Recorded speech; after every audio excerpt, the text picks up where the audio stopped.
Un petit déjeuner équilibré, c'est quoi? On entend tout le temps le petit déjeuner, le repas le plus important de la journée. Il faut absolument petit déjeuner le matin pour avoir l'énergie nécessaire pour votre matinée, pour tenir jusqu'à votre repas du midi. Est-ce que c'est vrai et qu'est-ce qu'un petit déjeuner équilibré? Bonjour à tous et bienvenue dans cette nouvelle vidéo. Je m'appelle Jennifer, je suis coach équilibré nutrition et j'aide les femmes actives à faire de leur alimentation une alliée pour qu'elles se sentent bien dans leur corps. Je vous invite tout d'abord à vous abonner à ma chaîne, à mettre un petit pouce bleu et surtout à aller récupérer votre petit cadeau qui est dans la barre de description. Cliquez, vous aurez tous les liens juste en dessous. Un petit déjeuner équilibré, c'est quoi? Déjà, on va commencer par le commencement. Est-ce que le petit déjeuner est le repas le plus important de la journée? Est-ce que c'est une obligation de petit déjeuner le matin? Alors non. Comme je l'ai déjà dit précédemment, ce n'est pas une obligation de faire un petit déjeuner le matin. C'est-à-dire que si vous n'avez pas l'habitude de faire un petit déjeuner le matin, ce n'est pas la peine de vous forcer. Parce que si vous avez déjà pris l'habitude de ne pas de petit déjeuner, vous avez normalement pas forcément trop faim dans votre matinée ou au moment du repas de midi, ou alors oui, forcément vous commencez à avoir faim. Mais voilà, comme c'est une habitude, c'est quelque chose que vous ne faites pas de petit déjeuner, alors ça ne sert à rien de vous forcer. Si vous n'avez pas faim le matin, vous n'avez pas faim. À la rigueur, peut-être si vous avez peut-être un peu de mal parce que vous levez tôt ou des choses comme ça, préparez une petite collation pour 10 heures pour tenir en fait jusqu'à votre repas du midi. Mais sinon, ce n'est pas la peine de vous forcer de petit déjeuner. Le petit déjeuner n'est pas le repas le plus important de votre journée. Pourquoi? Déjà parce qu'en fait, si votre activité, on va dire, de la journée n'est pas forcément sur le matin, alors ça ne sert à rien de prendre un petit déjeuner. Sauf si vous avez l'habitude d'en prendre un. Mais sinon, ce n'est pas la peine, ce n'est pas une obligation de passer par un petit déjeuner.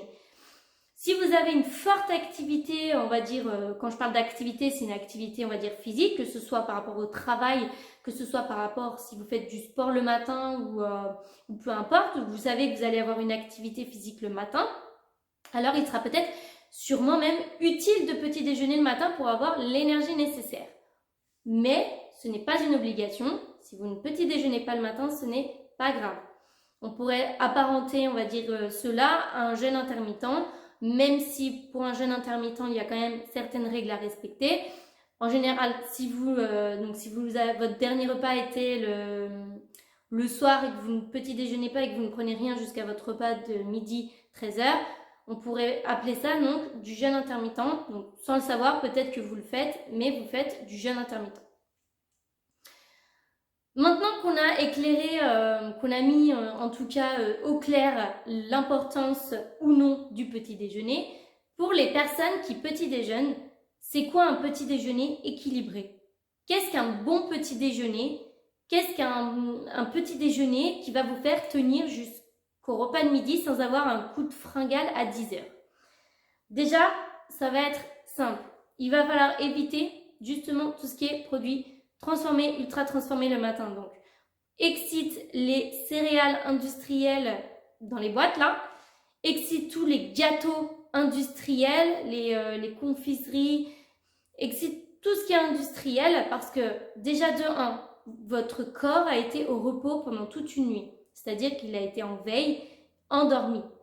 Si direct dès le matin, vous agressez votre corps avec un produit industriel bourré de sucre, votre insuline va augmenter pour faire face justement au pic glycémique que vous allez ingérer dans votre corps.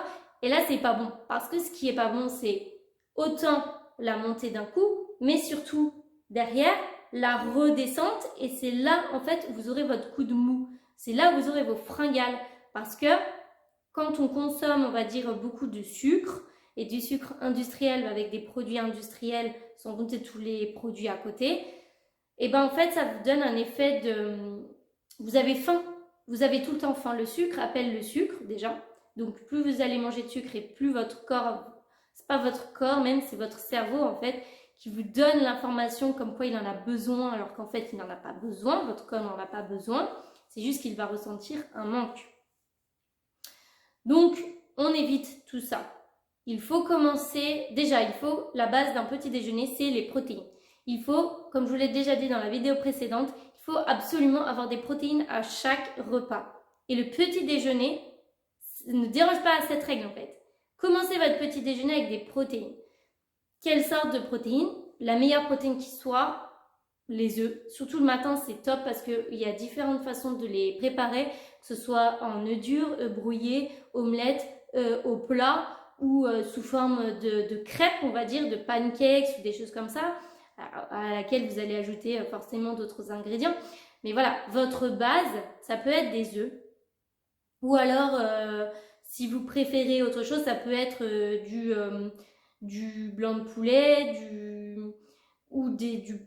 si vous voulez du poulet quoi. Mais bon, en général, au petit déjeuner, c'est un peu compliqué.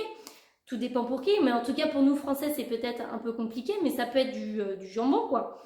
Tout simplement, du bœuf séché, c'est excellent, c'est plein de protéines et le matin c'est top. Vous pouvez prendre ça avec justement du pain complet qui vous fera une bonne source de glucides avec donc vos protéines. Si vous voulez faire plutôt, on va dire, une crêpe avec vos œufs, vous pouvez rajouter de la farine. Vous pouvez privilégier de la farine d'avoine, farine de patate douce ou farine de châtaigne ou d'autres farines. Vous pouvez mettre de la farine de blé, privilégier de la farine de blé haute en taux de sang, donc en T, au moins de la T, on va dire, T65, T80, c'est encore mieux. En fait, plus votre farine sera bas en T55, plus elle sera raffinée. Donc ce qu'on veut éviter, c'est vraiment ça. Donc privilégiez plutôt de la farine complète ou semi-complète. N'oubliez tout ce qui est fibres. Les fruits au petit déjeuner, c'est un excellent moyen d'apporter les fibres donc sur votre repas du petit déjeuner. Un fruit le matin, c'est top. Vraiment, c'est vraiment top. Donc, on résume. Votre source de protéines, qui peut être donc le plus simple quand même le matin, c'est les œufs ou du jambon, de la viande séchée, de la viande de bœuf séchée. Votre produit glucidique, ça peut être du pain complet ou alors de la farine si vous voulez mélanger avec les œufs pour faire une sorte de crêpe. Les fruits super importants pour apporter les fibres dans votre petit déjeuner. Justement, vous pouvez aller récupérer votre petit cadeau qui est dans la barre de description. C'est un e-book de 10 recettes de petit déjeuner rapides et healthy. Top. Donc, il y a vraiment 10 recettes qui sont simples déjà. Il ne faut pas être grand cuisinier pour savoir les faire et qui sont rapides surtout. Donc, soit que vous pouvez préparer la veille au soir pour le lendemain matin, soit que vous pouvez préparer le matin même parce que c'est quand même assez rapide. Donc, franchement, allez-y, allez télécharger ce petit e-book de recettes. Il est top. Il vous apportera plein de petits déjeuners différents que vous allez pouvoir changer chaque jour. Donc, n'hésitez pas à aller le télécharger. Lien dans la description.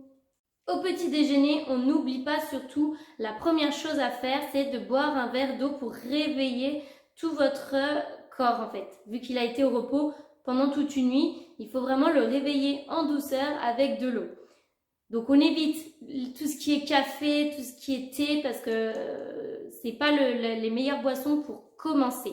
Ça, vous pourrez les boire, mais un tout petit peu plus tard. Laissez d'abord votre corps se réveiller avec un verre d'eau, mangez et après vous pourrez boire vos boissons. Je ne parle pas des boissons dans cette vidéo parce que ce n'est pas le sujet principal de la vidéo. Je veux vraiment rester sur le côté alimentaire et le côté petit déjeuner équilibré. Mais j'en parlerai dans une prochaine vidéo, bien entendu. D'ailleurs, si vous avez des questions, n'hésitez pas à me les poser en commentaire. Si vous avez des idées de thèmes de vidéos que vous voulez que j'aborde, surtout n'hésitez pas à me les mettre en commentaire et je serai ravie de pouvoir faire des vidéos sur ces sujets-là. Je vous dis à bientôt dans une prochaine vidéo.